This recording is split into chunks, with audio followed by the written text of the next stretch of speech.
साथियों नमस्कार। चलिए साथियों, आज प्रकृति और पेड़ पौधों के साथ सीधे रूप से आपको जोड़ते हैं और आज आपको उत्तर प्रदेश, जो भारत का सबसे बड़ा राज्य है, वहाँ के सबसे बड़े आवास माननीय महामहिम श्री गवर्नर महोदय के आवास में आपको ले चलते हैं, परिसर में ले चलते हैं, जहाँ प्रतिवर्ष इस फरवरी माह में साग भाजी, पुष्प प्रदर्शनी, ऑर्नामेंटल गार्डन्स आदि की बहुत बड़ी प्रदर्शनी लगती है।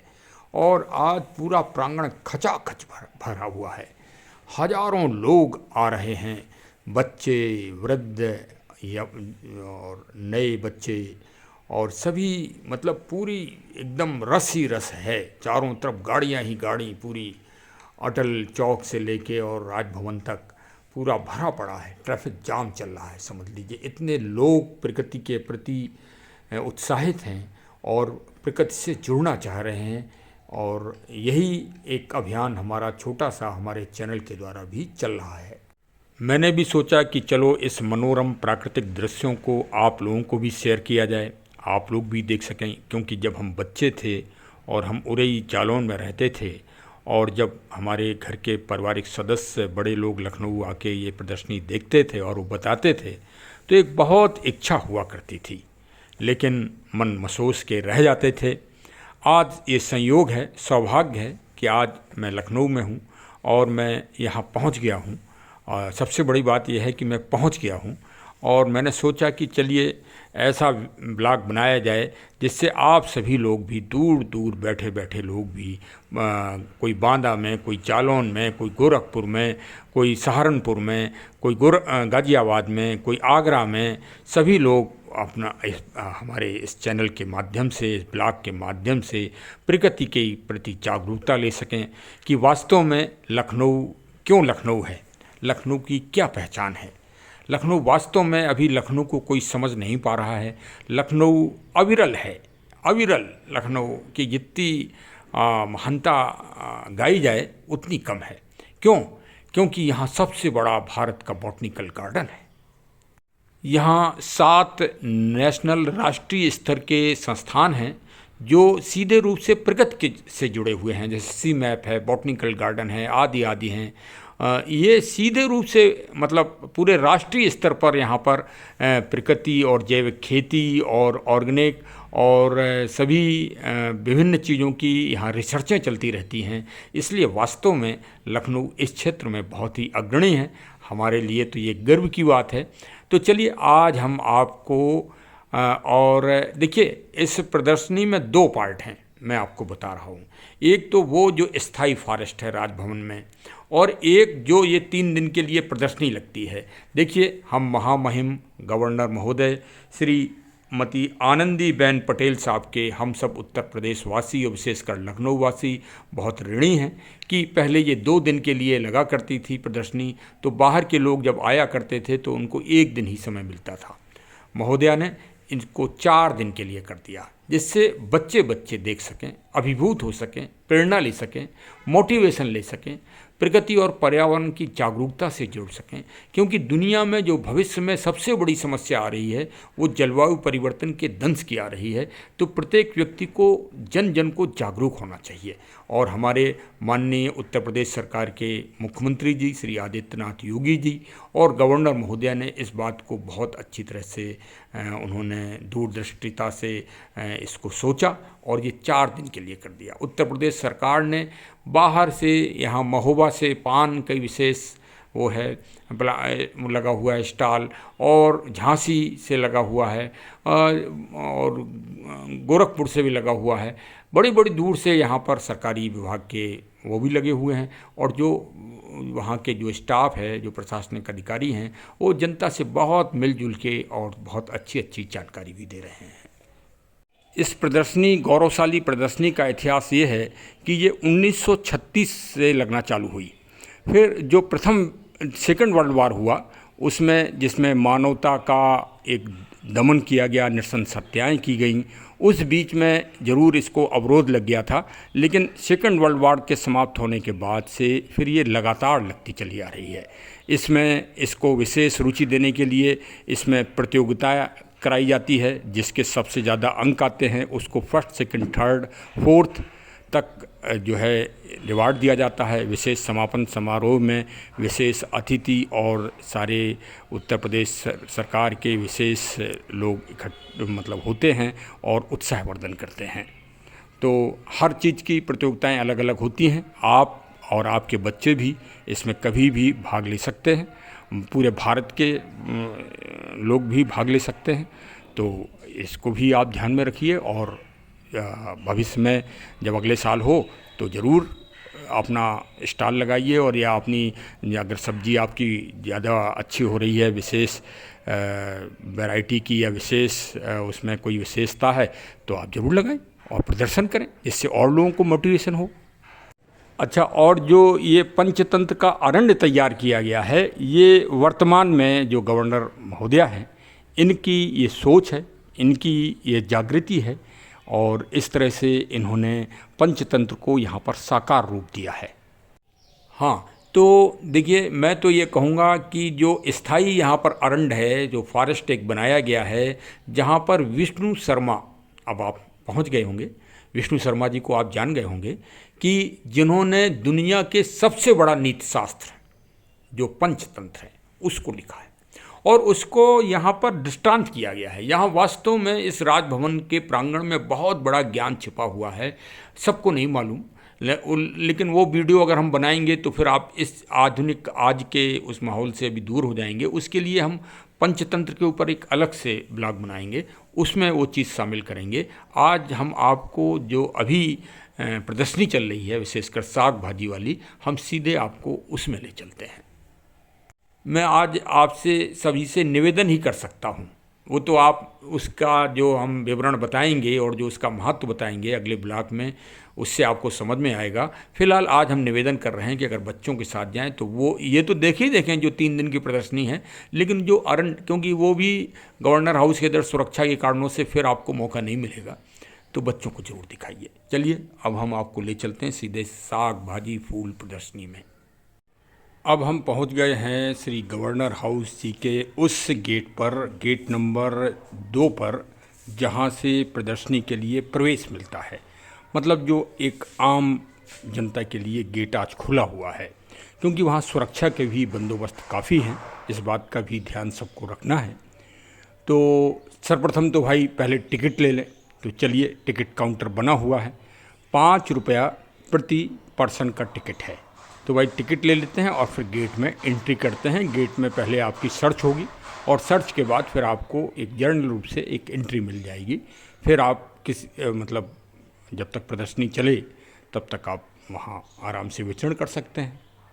आज चलते चलते आ गए हैं लखनऊ में राजभवन और गवर्नर हाउस, जहाँ पर आज एग्जीबिशन है साग भाजी फूल आदि सबकी। तो चलिए आज आपको बड़े ही मनोरम दृश्य दिखाएंगे।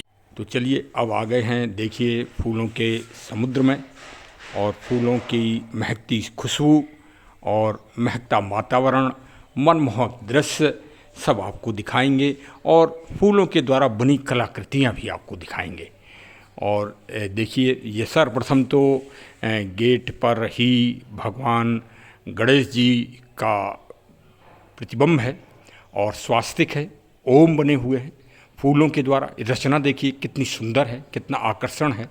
ये बिल्कुल गेट प्रांगण पर ही ये मतलब एक तरह से आपका स्वागत कर रहे हैं। परिसर में प्रतीक चिन्ह श्री गणेश जी और स्वास्तिक को देखिए फूलों से सजाया गया, कितना आकर्षण है। देखिए आप, देखिए पूरे प्रांगण में आप नयनाभिराम दर्शन करिए। विभिन्न प्रकार की प्रजातियां हैं यहाँ फूलों की और बहुत ही सुसज्जित रूप से इनको रखा गया है, बहुत ही अलंकृत है। और देखिए, ये देखिए आप डहेलिया का कलेक्शन कितना बड़ा बड़ा जो है यहाँ फ्लावर है। ये एक तरह से प्रदर्शनी के साथ यहाँ कंपटीशन भी चलता है प्रतियोगिताओं में और आपस में। ये उद्यान एवं खाद्य प्रसंस्करण विभाग का है। ये देखिए यहाँ पर सीजनल फ्लावर्स का कलेक्शन है, इनको भी देखिए, एकदम जैसे बहुत ही वेल डेकोरेशन है इनका।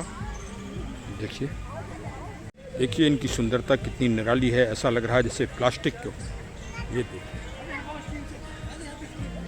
देखिए नमस्ते को फूलों से चित्रित किया गया है और ये अति सुंदरता है इसमें, बहुत ही इसको कहा जाए कि एकदम रोमांचित कर देने। अब हम आपको विश्व पटल पर ले चलते हैं। देखिए G20 को यहाँ कितना अच्छा पोस्टर तैयार किया गया है, ये भी सब फूलों से है। देखिए आप खुश हो जाएंगे कि विश्व पटल को भी यहाँ पर स्थान दिया गया है। G20 देखिए फ्लावर से कितना सुंदर डेकोरेट किया गया है। देखिए G20 का विशेष मीटिंग स्थल भी लखनऊ है। अब आप प्रकृति के अवधूत, प्रकृति की रचना करने वाले प्रभु भगवान शिव जी के दर्शन करिए।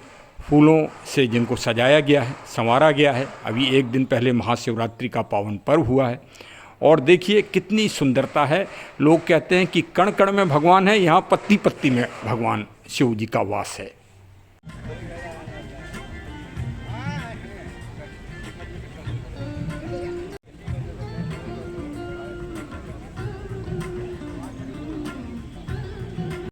उत्तर प्रदेश शासन के निशान को भी देखिए, मोनोग्राम को कितना सुंदर आकर्षित बनाया गया है, बिल्कुल रंग से एकदम मिला दिया गया है। अब आप बीच प्रांगण में किसान फार्मर को देखिए आधुनिक रूप से दर्शाया गया है और एक किसान महोदय को कितना सम्मान दिया गया है। चारों तरफ सब्जी, मतलब सब्जी नहीं, यही प्रांत की या देश की एक प्रगति है।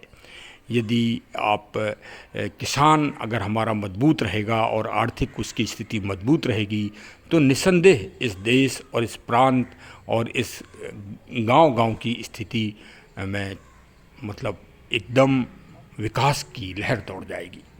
भारत की कोई अगर आर्थिक आधारशिला है तो हमारे किसान हैं और देखिए यहाँ प्रदर्शनी में किसान को आधुनिक रूप से यहाँ दृष्टित किया गया है। वास्तव में ये एक बहुत अच्छा सम्मान है। अब हम आपको उस प्लांट में ले चलते हैं जहाँ आधुनिक कृषि और साग भाजी अपने घर में आप जैविक ऑर्गेनिक रूप से आप कर सकें। यहाँ देखिए स्टॉल लगा हुआ है। यहाँ मिस्टर संजय सिन्हा जी हैं जो हाइड्रोपोनिक और ड्रिप सिस्टम को बड़ी इन्होंने लगा रखा है और ये सबको बड़ी अच्छी सरलता से जानकारी भी दे रहे हैं, क्योंकि आजकल नगरों में एक मिट्टी मिलना बड़ी टेढ़ी समस्या हो गई है। एक बोरी मिट्टी 50-100 रुपये, 150, 200 रुपये तक में मिलती है और वो कहते हैं कि इसमें हमने वर्मी कंपोस्ट आदि मिला दी है, लेकिन वो जो जैविक जो मतलब वास्तव में मिट्टी के तत्व होना चाहिए वो तत्व उसमें नहीं हो सकते।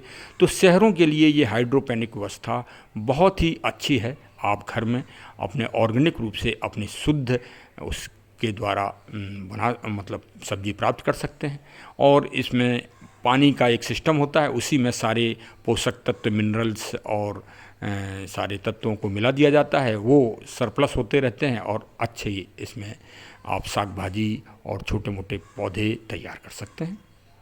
अब हम आपको ले चल रहे हैं सीधे महुआ। खई के पान बनारस वाला तो बना है गाना, अमिताभ जी ने बनाया है, लेकिन सही बात यह है कि महुआ का पान तो अपने आप में अद्भुत है। आल्हा ऊधल बड़े लड़ैया, वो भी पान खा के ही लड़ा करते थे। अब मैं आपको सब्जी और साग भाजी के उसमें ले चल रहा हूँ पंडाल में, जहाँ आप देखेंगे कि जौनपुर की रिकॉर्ड तोड़ मूली और कद्दू आदि संग्रह हैं। यहाँ पर पहाड़ों के रूप में भी सजाया गया है। आपका मन वास्तव में गदगद हो जाएगा और ये एक प्रांत की प्रगति है। अब देखिए साग भाजी स्टॉल में आ गए हैं। यहाँ उन्नत किस्म की सब्जियाँ मौजूद हैं। इससे लोगों को मोटिवेशन मिलती है, प्रेरणा मिलती है और आदमी को एक आभास भी होता है कि वास्तव में हर चीज़ में प्रगति हो रही है। अब हम आ गए हैं कलात्मक पुष्प सज्जा के पंडाल में। ये देखिए यहाँ पर कलात्मक रूप से इनको रखा गया है और सभी देखिए ये बहुत ही बच्चों ने इसको सजाया है, संवारा है और विभिन्न रूप से इनको स्वरूप दिया है। अब परिसर में जो सबसे सुंदर और सबसे अलौकिक झांकियों में से एक है श्री हनुमान जी की गदा और भगवान प्रभु श्री राम जी का मंडप। देखें जिसमें सबसे ज़्यादा भीड़ है। चलिए थोड़ा सा आपको राजभवन के अंदर का दृश्य भी दिखा दें, वैभव। अब चलिए मैं आपको पूरे परिसर का नयनाभिराम दर्शन कराए दे रहा हूँ और आप आनंद लीजिए और प्रकृति से जुड़िए। प्रकृति से चाहे अपने घर में आप 2 गमले, 10 गमले और भी जितनी आपके पास जगह हो, उस तरह से अपने को भी जोड़िए, परिवार के सदस्यों को भी जोड़िए, बच्चों को भी जोड़िए और जलवायु संरक्षण के दंश को कम करिए। और जैसे स्नेक प्लांट है और स्पाइडर प्लांट है आदि, इस तरह के पौधे, मनी प्लांट हैं, इस तरह के पौधे आप अपने घरों में भी लगा सकते हैं, जो आपके घर के वातावरण की दूषित हवाओं का शोधन कर सकते हैं। बड़े पौधे तो आप अगर जगह मिल जाए तो लगाइए ही लगाइए, वो तो दिव्य कार्य है। वो तो हमारे शास्त्रों में इतना बड़ा उसकी महत्व बताया गया है कि अगर आपने एक बेल का पेड़ लगा दिया, तो एक पाखर का पेड़ लगा दिया, एक बरगद का, एक पीपल का पेड़ अगर आपने लगा दिया, एक नीम का पेड़, एक आम का पेड़ लगा दिया, एक जामुन का पेड़ लगा दिया, तो आपने एक छोटा मोटा यज्ञ कर लिया। इतना बड़ा महत्व दिया गया है।